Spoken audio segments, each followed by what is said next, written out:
ஓம் மங்களேஷாய வித்மகே சண்டிகா பிரியாய தீமகி தன்னோ சம்ஹார பைரவ பிரச்சோதியாது. நெக்ஸ்ட் ஜென் ஆஸ்ட்ரோ நேயர்கள் அனைவருக்கும் ஆஸ்ட்ரோ பூர்ணாவின் அன்பார்ந்த வணக்கங்கள். இன்னைக்கு நாம பார்க்கக்கூடிய பதிவு நவம்பர் மாத பலன்கள்.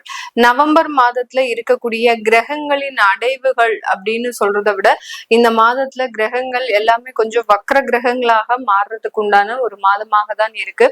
இந்த மாதத்துல இருக்கக்கூடிய கிரகங்களின் அடைவுகள் அப்படின்னு சொல்லும் போது கடகராசியில குரு பகவான், சிம்ம ராசியில கேது பகவான், அடுத்து அந்த மிதுன ராசியில அதாவது கன்னி ராசியில சுக்கிரன் பகவான், துலாம் ராசியில சூரியன், விருச்சிக ராசியில செவ்வாய் புதன், கும்ப ராசியில ராகு பகவான், மீன ராசியில சனி வக்ரத்தன்மையோட இருக்கிறார்.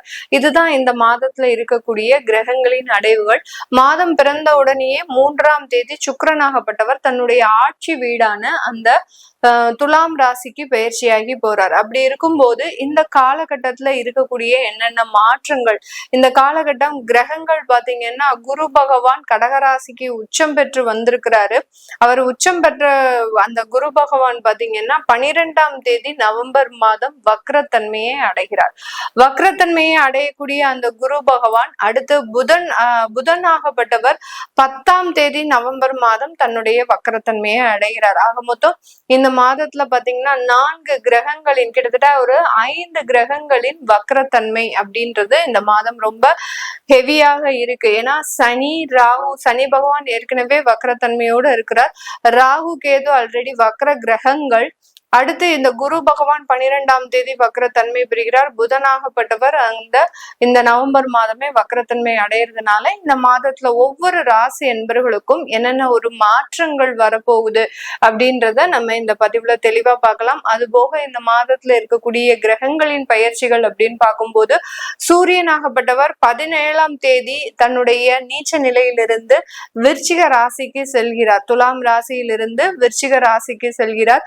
புதனாகப்பட்டவர் வக்ரத்தன்மையோட மீண்டும் ரிவர்ஸ்ல வர்றாரு. 24ஆம் தேதி நவம்பர் மாதம் அந்த புதனாகப்பட்டவர் அந்த விருச்சிக ராசியில இருந்து மீண்டும் அந்த துலாம் ராசிக்கு ரிவர்ஸ்ல வரக்கூடிய ஒரு காலகட்டமாக இருக்கு இந்த நவம்பர் மாதம். இந்த நவம்பர் மாதத்துல இன்னும் ஒரு பெயர்ச்சியாக அந்த சுக்கிரனாகப்பட்டவர் 26ஆம் தேதி தன்னுடைய ஆட்சி வீட்டுல இருந்து தன்னுடைய 2ஆம் வீடான அந்த விருச்சிக ராசிக்கு பெயர்ச்சியாகி போறார். இந்த மாதிரியாக இந்த சுக்கிரனாகப்பட்டவர் 2 தடவை மாற்றம் பெறுகிறார்.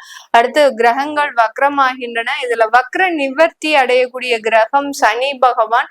28ஆம் தேதி நவம்பர் மாதம் சனி பகவான் வக்ர நிவர்த்தி அடைகிறார். இதெல்லாமே இந்த காலகட்டம் என்னென்ன மாதிரியான ஒரு மாற்றங்களை கொடுக்க போகுது அப்படின்றத இந்த பதிவுல தெளிவா பார்க்கலாம்.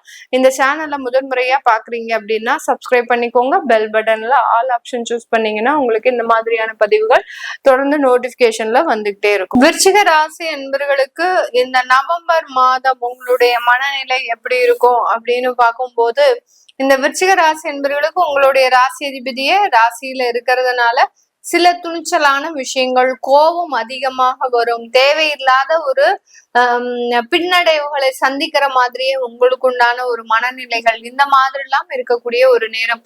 கோபம் பாத்தீங்கன்னா இப்ப சாதாரண நிலையை விட அதிகப்படியாக ஒரு 3 மடங்கு 4 மடங்கு அதிகரிக்கக்கூடிய ஒரு நேரமாக இருக்கும் இந்த நவம்பர் மாதம். ஏன் மேடம் அப்படி இருக்கு அப்படின்னு கேட்டீங்கன்னா உங்களுடைய ராசிக்கு உங்களுடைய செவ்வாய் ஆட்சி பெற்று இருக்கிறார். அடுத்து சூரியனும் மாதத்தின் பிற்பகுதியில வரார். அதனால செவ்வாய் சூரியன் சேரும் போது மண்டையை பிளக்குற மாதிரி சில சூடுகள்லாம் வரதுக்குண்டான ஒரு நேரம். அதனால வெளியிடத்துல நீங்க பேசும்போது ரொம்ப கவனமாக பேசணும். யாருக்கும் ஒரு அந்த உங்களுடைய பேச்சினால தேவையில்லாத பிரச்சனைகள் வந்துடக்கூடாது. அந்த அளவுக்கு ரொம்ப கவனமாக பேசணும். யாருகிட்டையும் கை ஓங்க கூடாது. கை ஓங்குனீங்க அப்படின்னா உங்களை தூக்கி உள்ள போட்டுருவாங்க. அந்த அளவுக்கு கோர்ட்டு கேஸ் வழக்கு எல்லாம் போறதுக்குண்டான ஒரு அமைப்பு.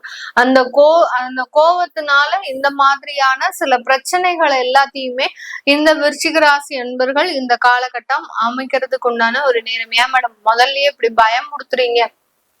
ஏற்கனவே நாங்க அந்த மாதிரியான ஒரு பிரச்சனையில தான் இருக்கிறோம் அப்படின்னா, பிரச்சனையில தான் இருக்கிறீங்க அப்படின்னா இன்னும் கொஞ்சம் கண்ட்ரோல் பண்ணணும். உங்களுக்கு தகுதியான ஒரு அமைப்பு இல்ல, உங்களுடைய ஜாதகப்படி தேவையில்லாத திசாபுத்தி நடந்துட்டு இருக்கு அப்படின்றது அர்த்தம். ஏன்னா இப்பதான் கோச்சார கிரகங்கள் படி எந்த மாதிரியான ஒரு அமைப்புகளே வருகின்ற இந்த பட்சத்துல உங்களுக்கு ஏற்கனவே இந்த மாதிரியான பிரச்சனைகள்லாம் இருக்கு அப்படின்னா கண்டிப்பாக உங்களுடைய சுய ஜாதகத்துல அளவுக்கு அதிகமான ஒரு தசாபுத்திகள் பிரச்சனையை கொடுக்கக்கூடிய ஒரு தசாபுத்திகள் தான் நடந்துட்டு இருக்கு அப்படின்றத உறுதியாக சொல்ல முடியும்.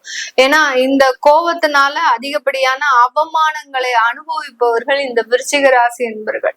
இதே ராசிக்கு அதிபதி தான் மேஷ ராசி என்பவர்களும் இந்த செவ்வாய் தான் அதிபதி. ஆனாலும் அவங்க கோபப்படுறதுனால ஒரு நன்மைகள் நடக்கும். ஆனா இந்த விருச்சிக ராசி என்பவர்கள் தன்னுடைய கோபத்தினால அவமானங்களை மட்டுமே சந்திப்பார்களே ஒழிய ஒரு முன்னேற்றத்தை சந்திக்கவே மாட்டாங்க. அந்த அளவுக்கு சில பிரச்சனைகளை அனுபவிக்கக்கூடிய ஒரு நண்பர்களாக தான் இருப்பாங்க. அதனால ரொம்ப கவனமாக இருங்க. உங்களுடைய வேலை அலுவலகத்துல நல்ல ஒரு மாற்றங்கள் வருமா அப்படின்னு கேட்டீங்கன்னா, ஏற்கனவே வேலையை விடக்கூடிய ஒரு தருணத்துல இருக்கக்கூடிய இந்த விருச்சிக ராசி என்பவர்களுக்கு இந்த காலகட்டம் வேலையை விட்டுட்டு வேறு வேலைக்கு போகக்கூடிய ஒரு அமைப்புகளும் வரும். இருக்கக்கூடிய வேலையில பாதுகாக்க முடியாத அளவுக்கு சில பிரச்சனைகள் வந்து உங்களவே அவங்க வெளியில போகக்கூடிய சொல்லக்கூடிய அளவிற்கு சில பிரச்சனைகள் இந்த விருச்சிக ராசி என்பவர்களுக்கு வரும். அதனால வேலை போயிடுச்சு அப்படின்னு கவலைப்படாதீங்க. மீண்டும் வேலை கண்டிப்பாக கிடைக்கும். ஏன்னா உங்களுடைய அந்த 8ஆம் இடத்துல இருந்து குரு பகவான் பயிற்சியாகி உங்களுடைய 9ஆம் இடத்துல இருக்கிறதுனால, அந்த தனஸ்தானாதிபதியே 9ஆம் இடத்துல இருக்கிறதுனால கண்டிப்பாக வேலை வாய்ப்புகளும் உங்களை தேடி வருவதற்குண்டான ஒரு நேரமாக இருக்கும். வெளிநாடு வெளியூர்ல வேலை வாய்ப்பை தேடுங்க. கண்டிப்பாக அது ஒரு நல்ல ஒரு வளர்ச்சிகளை கொடுக்கக்கூடிய ஒரு நேரம். இந்த காலகட்டத்தில இருந்தே அதற்குண்டான முயற்சிகளை எடுத்துட்டீங்க அப்படின்னா இந்த விருச்சிக ராசி என்பவர்களுக்கு அடுத்து உங்களுடைய குடும்பத்தையும் நீங்க வெளிநாட்டுல செட்டில் செய்வதற்குண்டான ஒரு அமைப்பாகவும் இருக்கும். ஏன்னா உங்களுக்கு சொந்த ஊரோ சொந்த வீடோ சொந்தமாக இருக்கக்கூடிய சில விஷயங்களோ பெரிய அளவுக்கு சப்போர்ட் பண்றது இல்லை. உங்களுடைய பெற்றோர்களே உங்களே ஒரு தேவையில்லாம ஒரு அவமானப்படுத்தும் நபர்களாக தான் இருப்பாங்க. அதனால இந்த விருச்சிக ராசி என்பவர்கள் எவ்வளவுக்கு எவ்வளவு நீங்க வெளியூரோ வெளிநாடு போறீங்களோ அங்கதான் உங்களுக்கு நல்ல வாழ்க்கை அமையக்கூடிய ஒரு நேரமாக இருக்கும்.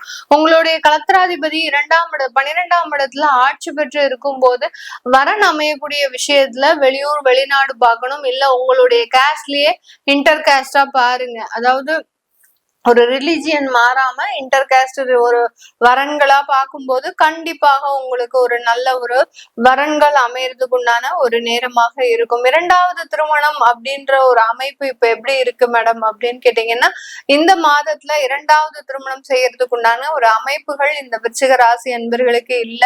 அந்த 2வது திருமணத்தினால பலவிதமான நஷ்டங்களும் விரயங்களும் ஏற்படுவதற்குண்டான ஒரு அமைப்புகள் தான் இருக்கு. 9ஆம் இடத்துல அந்த குரு பகவான் உச்சம் பெற்று இருந்தாலும் அவர் அப்படியே இம்மிடியேட்டா உங்களுக்கு ஒரு 2 மாசத்துல பேக் டு பெவிலியன் அப்படின்னு சொல்ற அளவுக்கு 2ஆம் இடத்திற்கு பயிற்சி ஆகுவார். அதனால இந்த 9ஆம் இடத்துல இருக்கும்போது 2வது திருமணம் செஞ்சுக்கிறீங்க அப்படின்னா வெளிநாட்டுக்கு போயிடணும், வெளியூருக்கு போயிடணும். இங்க குடும்ப வாழ்க்கை நடத்தினீங்கன்னா அது சிக்கல்ல போய் அமைச்சுக்கக்கூடிய ஒரு அமைப்பாக தான் இந்த விருச்சிக ராசி என்பவர்களுக்கு இருக்க போகுது. இந்த காலகட்டத்துல தொழில் செய்யக்கூடியவர்கள், அரசாங்க தொழில் செய்யக்கூடியவர்கள் பாத்தீங்கன்னா அரசாங்கத்துல இருந்து ஒரு டெண்டர் வாங்கி ஒரு கான்ட்ராக்ட் ஒர்க் பண்றீங்க அப்படின்றவங்களுக்கு நல்ல ஒரு ஏற்றமிகு காலமாக இருக்கும். உங்களுக்கு தேவையான டெண்டர்ஸ் எல்லாமே வரதுக்கு உண்டான ஒரு அமைப்பாக இருக்கும். ஒரு ரோடு கான்ட்ராக்ட் பண்றீங்க, ஒரு பிரிட்ஜ் கான்ட்ராக்ட் பண்றீங்க, இந்த மாதிரியான ஒரு தொழில இருக்கக்கூடியவர்களுக்கு நல்ல ஒரு வசதி வாய்ப்புகள் ஏற்படக்கூடிய ஒரு அமைப்பாக தான் இருக்கும். ஏன்னா விருச்சிக ராசி என்பவர்கள் கடந்த ஒரு 6 மாசத்திற்கு மேலாக எந்த விதமான ஒரு அரசாங்க கான்ட்ராக்டுமே எனக்கு வரல அப்படின்னு சொல்றவங்களுக்கு இந்த மாதத்துல இருந்து அதற்குண்டான ஒரு வாய்ப்புகள் வரக்கூடிய ஒரு நேரமாக தான் இருக்கு. உற்பத்தி சம்பந்தப்பட்ட தொழில் செய்யக்கூடியவர்கள் ஏதோ ஒன்று உற்பத்தி பொருட்கள் செய்யறீங்க அப்படின்னா இந்த காலகட்டம் அதற்குண்டான விலைகள் அதிகரிக்கக்கூடிய ஒரு நேரமாக இருக்கும். உங்களுக்கு ப்ரொடக்ஷன் காஸ்ட் அதிகமா இருக்கும். ஆனா விற்பனை செய்யக்கூடிய காஸ்ட் வந்து பாத்தீங்கன்னா பெருமளவு உங்களுக்கு லாபத்தை ஈட்டாத ஒரு காஸ்டாக தான் இருக்கும். ஏதோ உங்களுக்கு உற்பத்தி வேலை நடக்குதா அதை மாத்திரம் நீங்க மனசுல வச்சுட்டு அந்த ப்ரொடக்ஷனை நீங்க மெயின்டைன் பண்ணிக்கிட்டே இருங்க. கண்டிப்பாக அது ஒரு நல்ல ஒரு சேஞ்சஸை இன்னும் ஒரு 2 மாசத்துல கொடுத்துரும் இந்த விருச்சிக ராசி என்பர்களுக்கு. ரீட்டைல் சம்பந்தப்பட்ட பிசினஸ்ல இருக்கிறவங்க, ஏதாவது ஒரு ஷாப் வச்சிருக்கிறீங்க, ஒரு பார்மசி வச்சிருக்கிறீங்க, இல்ல ஏதாவது ஒரு பொருட்களை வாங்கி விற்கக்கூடிய ஒரு நபர்களாக இருக்கிறீங்க அப்படின்றவங்களுக்கு இந்த காலகட்டம் நல்ல ஒரு விற்பனை அளவு அதிகரிக்கக்கூடிய ஒரு நேரம். உங்களுடைய லாபஸ்தானாதிபதியே உங்களுடைய ராசியில சஞ்சரிக்கிறதுனால கண்டிப்பாக ரீட்டைல் பிசினஸ்ல இருக்கிறவங்களுக்கு அபரிமிதமான ஒரு லாபமும் நல்ல ஒரு தொழில் வாய்ப்புகளும் வர்றதுக்குண்டான ஒரு நேரமாக இருக்கும். நீங்க இப்போ செய்யக்கூடிய இந்த ரீட்டைல் பிசினஸ் இன்னும் எக்ஸ்ட்ரா 2 பிரான்ச்சஸ் அமைக்கிறதுக்கு உண்டான ஒரு அமைப்புகளையும் இந்த காலகட்டம் கொடுக்கறதுக்கு உண்டான ஒரு நேரமாக இருக்கும். கான்ட்ராக்ட், அடுத்து பாத்தீங்கன்னா கமிஷன் சம்பந்தப்பட்ட தொழில்ல இருக்கக்கூடியவர்களுக்கு இந்த காலகட்டம் ஒரு மந்தமான ஒரு சூழ்நிலையை கொடுக்கறதுக்கு உண்டான ஒரு நேரம். ஏன்னா உங்களுடைய அந்த 10ஆம் வீட்டு அதிபதியாகப்பட்ட அந்த சூரியன் நீச்சமாக இருக்கிறாரு. அவர் 17ஆம் தேதிக்கு மேலதான் உங்களுடைய ராசிக்கே பயிற்சியாகி வர்றதுனால கண்டிப்பாக அந்த கமிஷன் சம்பந்தப்பட்ட தொழில்ல சின்னதா ஒரு மந்த நிலையும், அடுத்து பாத்தீங்கன்னா தேவையான நேரத்துல உங்களுடைய வருமான தட்டுப்பாடுகளும் இருக்கக்கூடிய ஒரு அமைப்பாக தான் இருக்கும். இது எல்லாமே நம்ம கோச்சார நிலவரப்படி பலன்களை கணிச்சு சொல்லியிருக்கிறோம். உங்களுடைய சுய ஜாதக பலன்களை பார்க்கணும் விருப்பப்படுறவங்க கீழே இருக்கிற நம்பருக்கு வாட்ஸ்அப்ல அப்பாயின்மெண்ட் வாங்கிக்கலாம். உங்களிடமிருந்து விடைபெறுவது உங்கள் ஆஸ்ட்ரோ பூர்ணா. நன்றி, வணக்கம்.